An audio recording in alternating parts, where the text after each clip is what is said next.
রমজান মাসে আপনার তিনটা কাজ করা যাবে না, আল্লাহ স্বয়ং নিষেধ করেছেন। রমজানের রোজার আরবি যেমন সিয়াম, আর সিয়ামের সংজ্ঞা হলো যে আল ইমসাকু আনিল আকলি ওয়াশ শুরবি ওয়াল জিমাই মিনাল মাশরিকি ইলা গুরুবিশ শামস। এক নাম্বার হলো খাওয়া দাওয়া করা, দুই নাম্বার হলো পান করা, তিন নাম্বার হলো স্ত্রীর কাছে অবস্থান করা। এই তিনটি আল্লাহ নিষেধ করেছেন রমজান মাসে, ঠিক কিনা বলেন?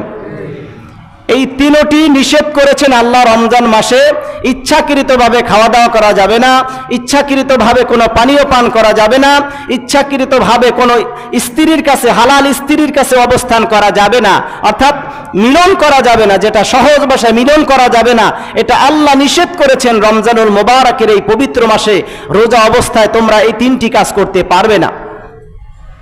এখন কোনো ব্যক্তি যদি রমজানের রোজা রাখা অবস্থায় ইচ্ছাকৃতভাবে পানি পান করে, ইচ্ছাকৃতভাবে যদি কোনো ব্যক্তি খাবার দাবার খায়, ইচ্ছাকৃতভাবে কোনো ব্যক্তি যদি আপনার স্ত্রীর সাথে মেলামেশা করে, তাহলে তার জন্য একটা কাফফারা আছে, শাস্তি আছে।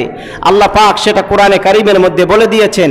তার জন্য শাস্তি হলো সে অবশ্যই কাজা রোজাও আদায় করতে হবে এবং এই রোজার কাফফারাও তাকে আদায় করতে হবে। শাস্তি হিসাবে কাফফারা এবং এই রোজার জন্য আবার আরেকটা রোজা তাকে আদায় করতে হবে, কাজা রোজাও আদায় করতে হবে এবং এই রোজার জন্য তার জরিমানা হিসাবে কাফফারাও আদায় করতে হবে। মনোযোগ দিয়ে শুনতে হবে, মেহরবানি করে কথা বলা যাবে না। তাহলে ভালো করে বোঝেন, তিনটা জিনিস: ইচ্ছাকৃতভাবে খাওয়া দাওয়া, ইচ্ছাকৃতভাবে পানীয় পান, ইচ্ছাকৃতভাবে কোনো ব্যক্তি যদি স্ত্রী সহবাস করে, তাহলে তার জন্য কাজাও আদায় করতে হবে আর কাফফারাও আদায় করতে হবে।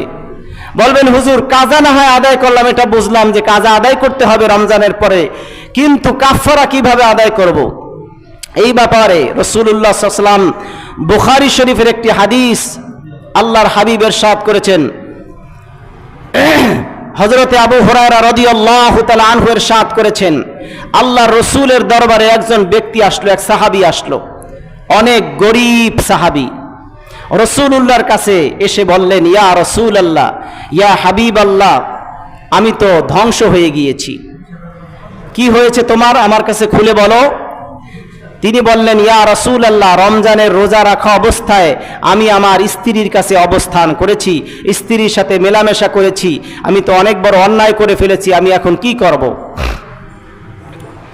আল্লাহর নবী রাহমাতাল লিল আলামিন তাকে বললেন যে এক নম্বরে তোমাকে একজন দাসকে আজাদ করতে হবে। মনোযোগ দিয়ে শুনেন, একজন গোলামকে আজাদ করতে হবে। ইয়া রাসূলুল্লাহ, ইয়া হাবিবাল্লাহ, একজন গোলামকে আজাদ করার মতন সক্ষমতা আমার নাই, আমার কাছে সেই রকম কোনো অর্থ নাই যে আমি একজন গোলামকে আজাদ করে দিব। রাসূলুল্লাহ দ্বিতীয় পন্থায় আসলেন। আল্লাহর নবী বললেন, তাহলে তোমাকে 2 মাস ধারাবাহিকভাবে রোজা রাখতে হবে। কি করতে হবে? একটু জোরে বলেন না, কি করতে হবে? মসজিদ থেকে বের হওয়ার পর আবার ভুলে গেলে চলবে না। এক নম্বর পন্থা হলো একজন গোলামকে আজাদ করে দিতে হবে, এটা হলো প্রথম পন্থা। দ্বিতীয় পন্থা হলো 2 মাস ধারাবাহিকভাবে রোজা রাখতে হবে। একটা রোজা যদি ছেড়ে যায়, মানে ভঙ্গ হয়ে যায়, ওখান থেকে আবার 2 মাস। আপনি 20 দিন রোজা রাখলেন, আবার ওখান থেকে একটা ভঙ্গ করলেন, ওখান থেকে আবার 2 মাস। ধারাবাহিকভাবে রোজা রাখা 2 মাস। কয় মাস? 2 মাস। এই কেন আপনি এই অন্যায় করেছেন? রমজান মাসে স্ত্রীর কাছে অবস্থান করেছেন, অলসতার কারণে আপনি ইচ্ছাকৃতভাবে খাবার খেয়েছেন, পানীয় পান করেছেন। এই শাস্তি স্বরূপ আল্লাহ রাব্বুল আলামিন 1 নম্বর পন্থা বলে দিয়েছেন রাসূলুল্লাহর মাধ্যমে, সেটা হলো 1 নম্বরে গোলাম আজাদ করতে হবে, 2 নম্বরে ধারাবাহিকভাবে 2 মাস রোজা রাখতে হবে, 3 নম্বরে যখন যুবক আপনার সাহাবী বলল, ইয়া রাসূলুল্লাহ, 2 মাস রোজা রাখাও আমার পক্ষে সম্ভব নয়, তৃতীয় পন্থার জন্য রাসূলুল্লাহ বললেন, ও সাহাবী, তাহলে শোনো, 60 জন মিসকিনকে তোমাকে 2 বেলা খাবার খাওয়াতে হবে। কয় বেলা? 60 জন মিসকিনকে তোমাকে খাবার খাওয়াতে হবে। রাসূলুল্লাহর সাহাবী তিনি বললেন, ইয়া রাসূলুল্লাহ, ইয়া হাবিবাল্লাহ, এই সক্ষমতাও আমার নাই। আমি এমন একজন গরিব সাহাবী, আমার কাছে কোনো অর্থকড়ি নাই, টাকা পয়সা নাই, আমার কাছে কিচ্ছু নাই, 60 জন মিসকিনকে খাওয়ানোর মতন তৌফিক আমার কাছে নাই। সুবহানাল্লাহ কোন। কিছুক্ষণ পরে আল্লাহর নবীর কাছে একটা খেজুরের বক্স চলে আসলো, হাদিয়া হিসাবে রাসূলুল্লাহর কাছে আসলো। আল্লাহর হাবিব নবীজি মুহাম্মদুর রাসূলুল্লাহ সেই খেজুরের যে বক্সটা রাসূলুল্লাহ সাল্লাল্লাহু আলাইহি সাল্লাম এই সাহাবীর হাতে তুলে দিলেন। ও সাহাবী, এই খেজুরের বক্সটা কোনো গরিব অসহায় মানুষের মাঝে তুমি বন্টন করে দিবা, আল্লাহ তোমার অপরাধকে মাফ করে দিবেন। বলুন সুবহানাল্লাহ। সাহাবী কি উত্তর দিয়েছে দেখেন, বুখারীর হাদিস 1936 নম্বর হাদিস।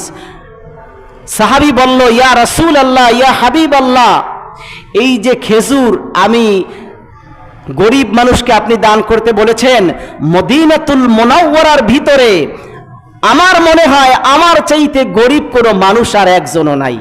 সুবহানাল্লাহ কোন। আমার চাইতে গরিব মানুষ মদিনাতুল মুনাওয়ারায় আর কেউ নাই। আপনি অন্যদেরকে দান করতে বলেছেন, কিন্তু আমার চাইতে গরিব মানুষ আমি আর কাউকে দেখি না। সুবহানাল্লাহ। আল্লাহর হাবিব মুস্কি হেসে দিলেন, সাহাবীদের তাকাইয়া মুস্কি হেসে দিলেন, বললেন, সাহাবী যাও, তুমি তোমার পরিবারদেরকে খাওয়ায় দাও, তুমি খাও, তোমার পরিবার তোমার সন্তানাদিদেরকে খাওয়াও, আল্লাহ তোমার জীবনের গুনাহ মাফ করে দিবেন, তোমার এই অপরাধকে মাফ করে দিবেন। আরো জোরে বলুন সুবহানাল্লাহ। এই হাদিস থেকে মুহাদ্দিসগণ বলেছেন, কোন ব্যক্তি যদি ইচ্ছাকৃতভাবে রোজা নষ্ট করে বা স্ত্রীর কাছে অবস্থান করে, তাহলে তাকে 60 জন মিসকিনকে খাবার খাওয়াতে হবে। সর্বনিম্ন যেটা 60 জন মিসকিনকে খাবার খাওয়াতে হবে এবং কাজা আদায় করতে হবে। রমজানের সমপরিমাণ যেই রোজা আপনি নষ্ট করবেন, একটা রোজা কাজা আদায় করতে হবে এবং সাথে সাথে কাফারা হিসাবে 60 জন মিসকিনকে খাবার খাওয়াতে হবে।